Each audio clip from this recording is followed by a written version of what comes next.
केजरीवाल को तो हमेशा गद्दी ही चाहिए था। वो सफ़ेद शर्ट और वो चेक वाला शर्ट और मफलर पहन के तो दिल्ली को शराब में डुबा करके चले गया। तो करता होने के नाते आप बिल्कुल सामने से हाथ हिला रहे हैं और भगवंत मान को ऐसे बता दिए जैसे चुनावी टिड्डे हो। वो पंजाब में एंट्री करके क्या करेंगे? पंजाब में एंट्री करके यही है कि किसी को राज्यसभा में आ जाएंगे, राज्यसभा से सांसद बन जाएंगे। बिल्कुल वही तो मैं भी कह रहा हूँ। डिप्टी सीएम थे, शिक्षा मंत्री थे, तो घोटाले उनके राज में हुए। ठीक है, ये तो पहले ही पता था जब संजीव अरोड़ा को उन्होंने नॉमिनेट किया ना विधानसभा। दिल्ली में तो गया, उसके दिल्ली के अंदर तो उसकी जो है ना सीट चली गई और दिल्ली में अब आने वाली नहीं है आम आदमी पार्टी। राज्यसभा सांसद आम आदमी पार्टी से उन्हें पंजाब लुधियाना वेस्ट से उतारा गया मैदान में। हालांकि अब जो इलेक्शन कमीशन की ऑफिशियल वेबसाइट है उस पर उनकी जीत दिखाई जा रही है, यानी कि वो अब ये उपचुनाव जीत चुके हैं। गुजरात में भी आम आदमी पार्टी के एक उम्मीदवार ने सीट जीती है। लिहाजा अब चूँकि जो अरोड़ा जी हैं वो अब विधायकी जीत चुके हैं और अब अरविंद केजरीवाल ने ये कहा है कि अगर वहाँ के लोग उन्हें वोट देते हैं तो अगले ही दिन उनको वहाँ पर मंत्री पद दे दिया जाएगा। हालांकि ये जो मंत्री पद देने का विशेषाधिकार है ये मुख्यमंत्री का होता है, लेकिन इसको बीजेपी ने, कांग्रेस ने एक चुनावी जुमला बताया। लेकिन अब इशारों में अरविंद केजरीवाल ने साफ कर दिया है कि वो संजीव अरोड़ा को विधायकी जितवा करके अब उन्हें पंजाब कैबिनेट में बतौर मंत्री देखना चाहते हैं। हमारे साथ लोग मौजूद हैं, उनसे जानने की कोशिश करते हैं कि क्या वाकई अरविंद केजरीवाल राज्यसभा में जाने की तैयारी में हैं। जिस तरीके से खबर आ रही है संजीव अरोड़ा जी जीत गए हैं लुधियाना वेस्ट से। अब स्पेकुलेशन ये है कि राज्यसभा की सीट जो है अब अरविंद केजरीवाल ले सकते हैं और फिर वो राज्यसभा में दिखाई देंगे। क्या समझते हैं इस घटना से? देखिए पत्रकार महोदय, केजरीवाल को तो हमेशा गद्दी ही चाहिए था। वो सफ़ेद शर्ट और वो चेक वाला शर्ट और मफलर पहन करके जो देश की गलियारों में दिल्ली को विश्व की सबसे बड़ी राजधानी बनाना चाह रहा था, उसने तो दिल्ली को शराब में डुबा करके चले गया। अब वो राज्यसभा में जाए, वो पंजाब के राज्यसभा में जाने का, ये पंजाब में जाने की बात करें या गुजरात में जाने की बात करें, क्योंकि दोनों एक सीट से दोनों जगह उनका उपचुनाव में जीत हासिल हुई है। तो कहीं ना कहीं देखिए केजरीवाल का जो परिचय है ना, इन्होंने ये देश के लिए ही अपमान है। आप देखिए कि देश में चाणक्य जी का कहना था कि एक पढ़े लिखे व्यक्ति जब देश के सम्मान्य पद पर आएंगे तो उनसे देश का विकास होगा। लेकिन ये कैसा पढ़ा लिखा व्यक्ति था जो देश में आने के साथ शराब नीति को ला दिया, फिर शराब नीति में लाखों करोड़ों के घोटाले कर लिए, फिर ये दिल्ली में जो वादे करे उन सारे फ्री के नाम पर, फ्री वीज के नाम पर दिल्ली के लोगों को ठगा। इतने पिछले 33 साल में दिल्ली को राजस्व घोटाले में डाल दिया। तो ये भारतीय एडमिनिस्ट्रेटिव के लिए ये अपमान है कि इन्होंने उस परीक्षा को पास करके आया, दिल्ली में मुख्यमंत्री का पद मिला, इनको दिल्ली की जनता ने समझने का प्रयास करा, लेकिन इन्होंने जो जनता इनको समझ करके इनको सत्ता में वापस करी, इन्होंने उनको ही ठगने का काम करा। क्या ये आरोप सही है? क्योंकि लगातार जो अन्य विरोधी पार्टियां हैं वो केजरीवाल पर यह आरोप लगाती हैं कि दिल्ली की राजनीति से वो नदारद हो गए चुनाव हारने के बाद, अब उनका सारा फोकस पंजाब की तरफ चला गया। कितनी सच्चाई है इसमें? अभी बिल्कुल सच्चाई है। वो दिल्ली के राजनीतिक में चुनाव नहीं है। मैं अब दिल्ली में टाइम भी है, अब लंबा अंतराल है।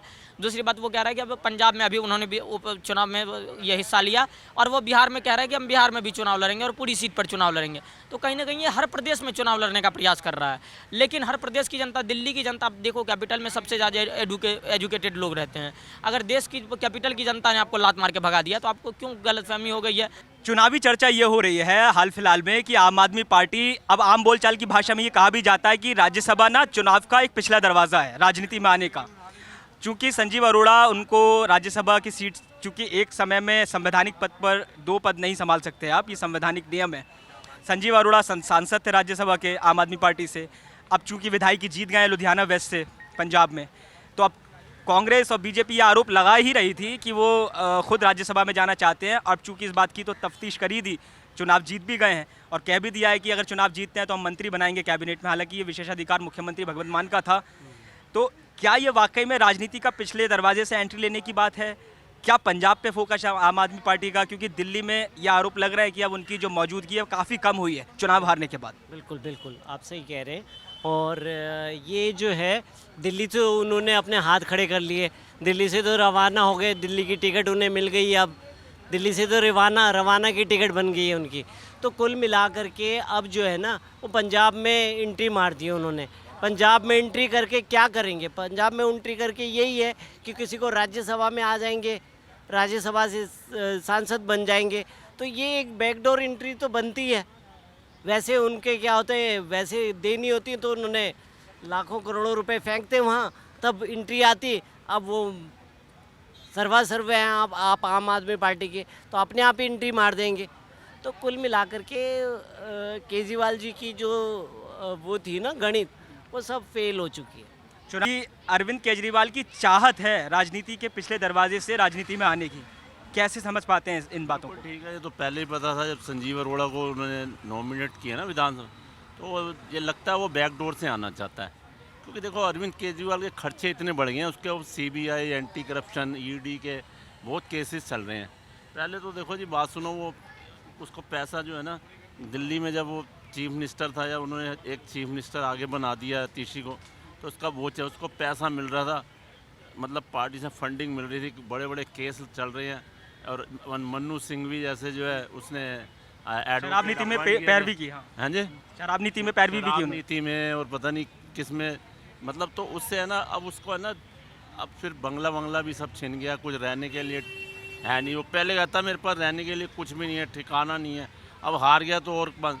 तो वो बैकडोर से एंट्री करके एक तो उसे बंगला मिल जाएगा दिल्ली के अंदर, और दूसरा ये है कि उसके जो केसेस हैं वो उसके खर्चा जो है वो पार्टी से निकलेगा। कहा भी जाता है कि पंजाब में जो आम आदमी पार्टी को वोट मिला वो उनका अपना वोट नहीं था, वो कांग्रेस का वोट खिसक के गया। कांग्रेस का वोट है बिल्कुल। जब पंजाब में जब जीती है ना, वो कांग्रेस के बाद उनके पास कोई विकल्प ही नहीं था, इसीलिए जीते। कांग्रेस देखो अकाली दल अलग हो गई थी, आपको पता है 2023 में या 21 में अलग हो गई थी बीजेपी से, तो उनके पास कांग्रेस के बाद एक पार्टी बस वही थी, आम आदमी पार्टी, और उसको वो कांग्रेस का ही वोट है और कुछ नहीं है। इनका अपना कोई अस्तित्व नहीं है, कुछ नहीं है।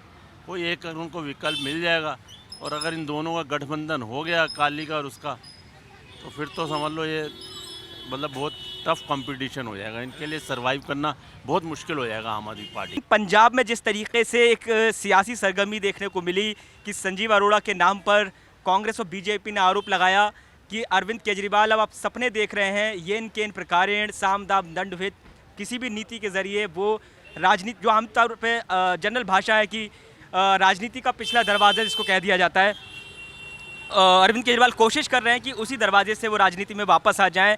और अब ये स्थिति देखने को लगभग तय मानी जा रही है, क्योंकि आज नतीजा आया है लुधियाना वेस्ट से संजीव अरोड़ा जो कि आम आदमी पार्टी के उम्मीदवार थे वो जीत गए हैं, लिहाजा वो अपने राज्यसभा पद से इस्तीफा देंगे, सीट खाली होगी और अरविंद केजरीवाल राज्यसभा में जल्द ही दिखाई दे सकते हैं। राजधानी दिल्ली से वीडियो जर्नलिस्ट राजकुमार के साथ मैं कमल मिश्रा, आय ऑन भारत।